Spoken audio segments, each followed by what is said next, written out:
When a young monk asks his master the riddle of one hand clapping, the silent response sparks a journey where the answer lies not in words, but in an experience that transforms his understanding of reality. A young monk approached his Zen master, troubled and eager for understanding.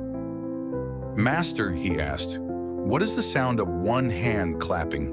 The master said nothing. Instead, he held up his hand, palm open, and remained perfectly still. The monk was puzzled but said nothing. Days turned into weeks as the monk meditated on the question, but the answer eluded him. One evening, as he sat beside a stream, listening to the quiet flow of water, he noticed how the sounds of the world seemed to disappear when his mind was still. In that moment, he understood. The answer wasn't found in thought or logic, but in direct, silent experience. He returned to the master, bowed, and the master, seeing the calm in the monk's eye, simply nodded. Sometimes the deepest truths require no words.